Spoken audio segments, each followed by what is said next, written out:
Good morning and welcome to Zen Fits on this beautiful Sunday morning in Blackstone. And Blackstone is the center of the world, and you too are the center of your world. So you can see I was just noticing, get a different view of since I'm using my iPad, I get a look kind of a wide angle view of my foyer where I give my talks, and you can see up here, where's my finger? You see up there is Swami Muktananda, who was my guru back in the late 70s. And over here, you see there, you see Swami Rama, who was really my kind of like my root guru I met in 1970. And both of them died a few years after I met them. And and here we have a Christmas tree. A friend of mine who's had to move and everything, had no place to put his stuff, so he put his Christmas tree here, and I just leave it up. I mean, it's we're already decorated and ready to go. Every day is Christmas here. And then behind me, what do we have here? Well, I know you can't see this, but see this right here? This is, because we're reversed here, but this is a little, says Jesus on it. And, what else do we have here? We have the Last Supper, and we have a lighter that my father got in China when he was there on the Yangtze River in the 30s. When he got out of Annapolis in 1929, they sent him to China on a riverboat on the Yangtze River, where he spent 3 years there patrolling the Yangtze River to help American interests. And this was a little Zippo lighter with a silver lighter with a dragon. That's a very precious thing there. And what else do we have here? Oh, we have a mouse trap. One of my favorite metaphors. Don't eat the peanut butter. And what else? Oh, and we have here, of course, my most recent acquisition, which is the Russian nesting dolls. You just keep opening up your life, never peeling back the layers one after another, trying to get to who you are. And of course we have here a snow globe. The whole teaching of Buddhism is in this snow globe. The whole teaching is right here, you see. Oh, I got to get thinking. I got to stop. I got to get the clarity, you see. I got to get the clarity. I got to shake it up. I got to shake it up. Why is this thinking? Why is there so much thinking? But it's called pachansha, panacha, Sanskrit. Proliferation of thinking. You see? So the more you try to get rid of thinking, the more you think. So just sit still. Just stop. Just sit. No matter what the mind does, just sit. Oh, look, clarity is coming. Clarity is coming. I see so clearly now when I stop trying to see. And so all these little, like a friend of mine who loves to gamble gave me the dice. You know, life is a gamble. We're always throwing. And this. We have a lot of squirrels here. We have walnut trees. And this is a black walnut. And the squirrels, there are some of them, not all, some of them just chew them up. But some of them, there's a squirrel out there who can cut that black walnut like a saw. Look at that. So smooth. I couldn't believe it. How do they do it? Squirrels know nuts. I mean, if there's any animal that knows a nut, it's a squirrel.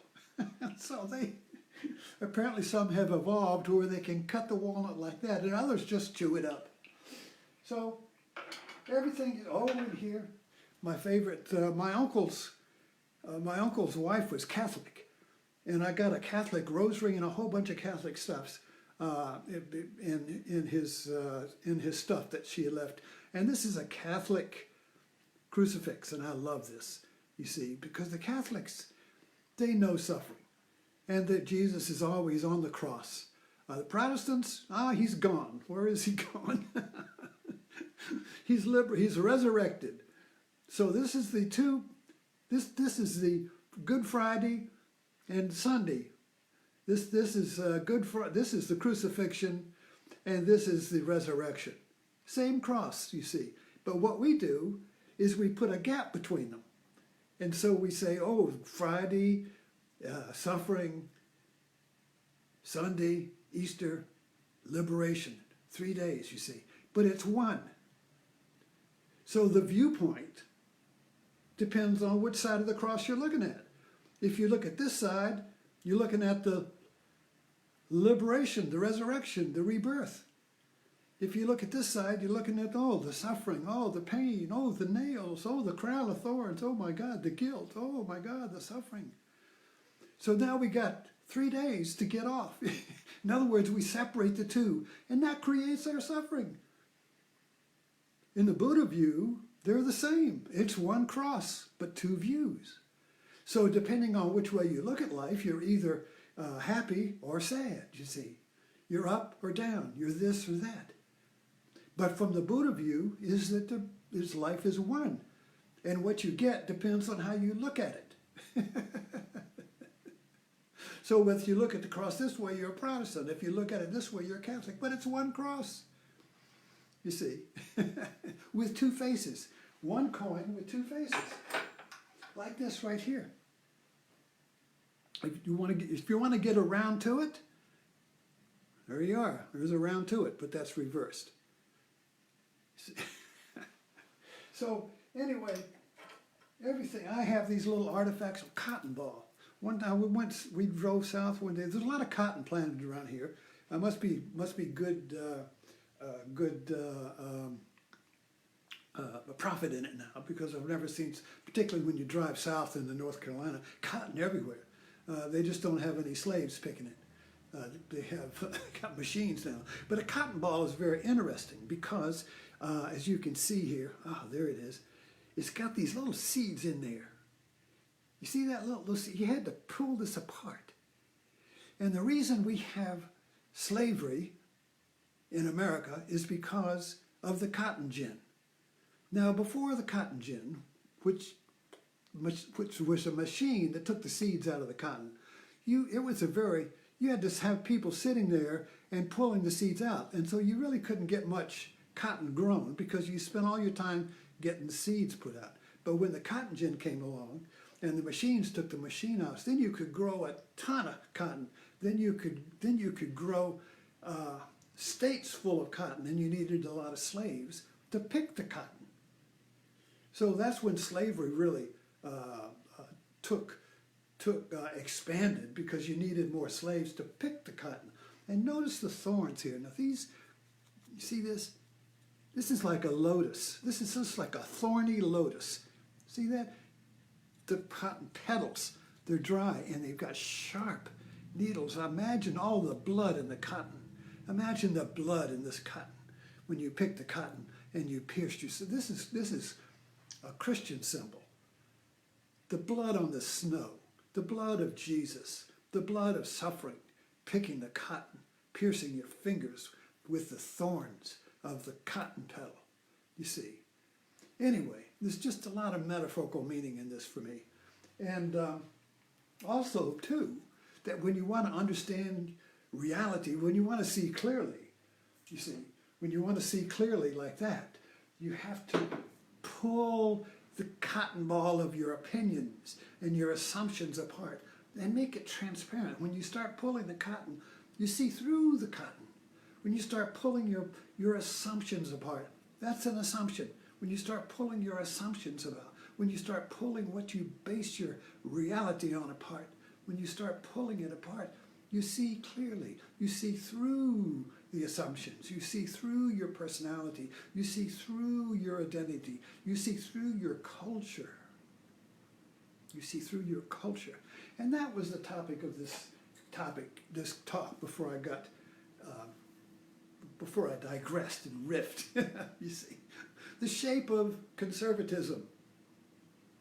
Now, what we're witnessing right now is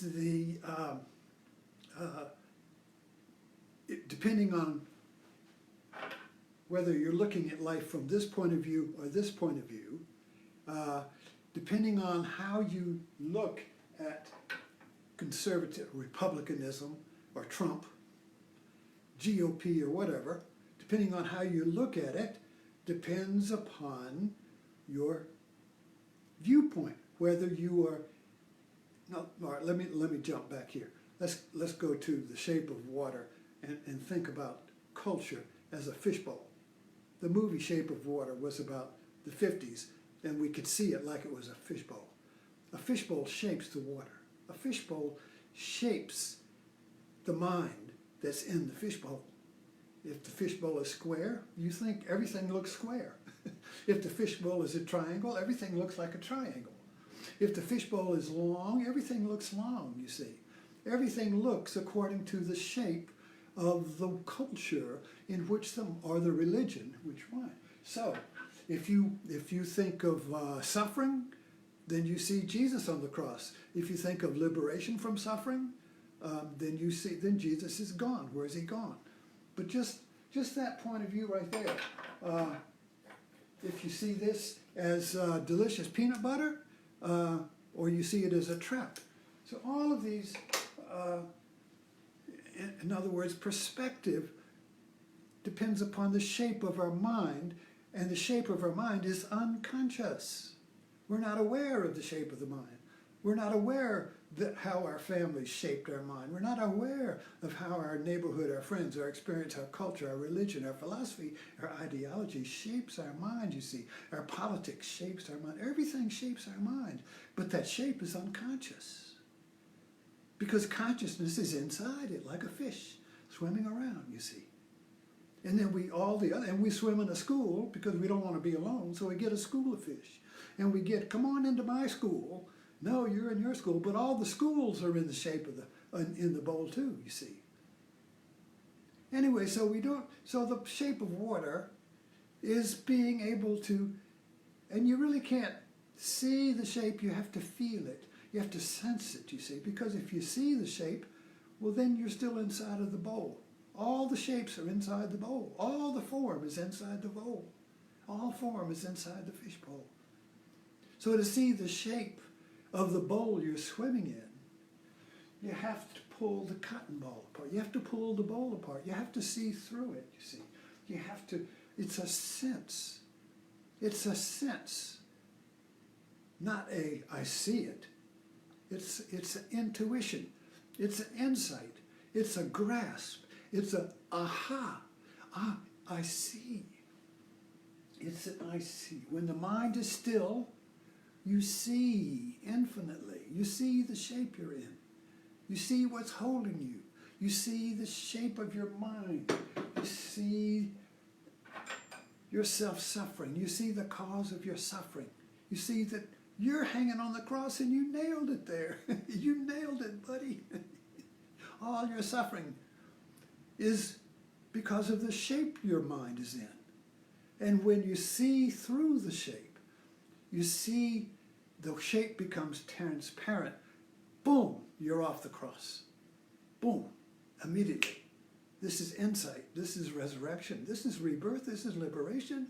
This is satori, enlightenment, awakening. I see. Before, I suffer. Now, suffering ends. Boom. And it takes no time. Doesn't take 3 days to go from here to here. It's bam, like that. I see. But we have to want to see. We have to want to see. Because if we don't want to see, what we really want is to stay in the shape we're in and blame some other fish for it. Or blame some party or something, you see. Blame somebody else for my crucifixion, you see. They're crucifying me, you see. But the truth is we all have a hammer in our hand. And we're all crucifying ourselves because we do not have the intention or the heartfelt need or yearning to see through the fishbowl of our mind. Anyway, thanks for dropping in and rambling with me in my Zen fit this morning. Whoops, excuse me. See you next time.